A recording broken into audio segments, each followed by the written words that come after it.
After reading through the different materials that we were scheduled for this week, specifically Ada and Campoy, I was made aware of the importance of teachers and our voice, cultivating our voice and using it properly. We need to be able to express ourselves in an effective manner, and we need to be examples for our children. I thought it was really interesting that they pointed out that we needed to strengthen teachers' personal voices, that there's so much information, there's so much feedback, there's so much experience. We have, I guess, a lot more to offer than sometimes we think that we do. It goes beyond teaching our children what we know, but what we can do to influence the field. My notes specifically, I wrote down that we're not supposed to just know enough to teach our kids.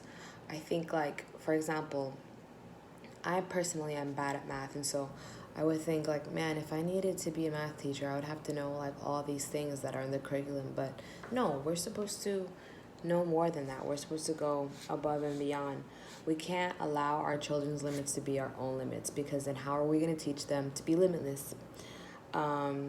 Like I said, page 32 talks about strengthening teachers' personal voices, and I think that because this is early childhood education, perhaps somebody going into the field may think, well, I don't need to know anything crazy, or I don't need to, you know, compare myself to a professor, because that's just on another level. But I think that we are only setting the standards that we want to see within our children. So if we want them to, if we want them to believe that the sky's the limit, then we have to practice that, and we have to believe that for ourselves.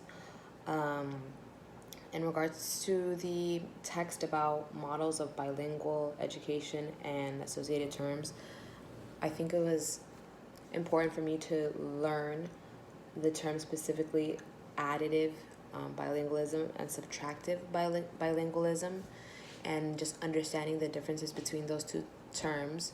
So understanding that additive is just that you're adding on to the language that you already know, and it's not taking away from the original language. And then subtractive is obviously the opposite of that. It's concepts that I was aware of, but I didn't have a name for it. And then another reading that I want to talk about is Juan's Journal of TSL 3080.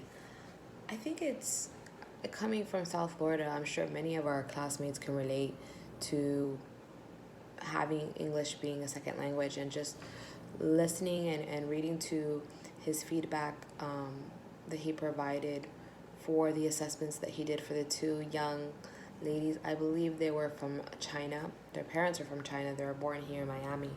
And I resonate with the way that they were being brought up, and kind of almost like the preference of English, because everyone outside of the home is an English speaker, and just wanting really to assimilate with that culture.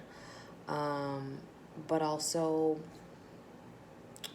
the fact that their Chinese struggle, that they recognize some of the characters in Chinese. They weren't completely fluent, but they did communicate with their parents in Chinese. So I guess what I took from that is strengthening that second language, because I think that being born and raised in America, you are going to learn English, and you are surrounded obviously by American culture. And so I think it's important to be able to fortify that home language, that home culture, because there's so much to offer there.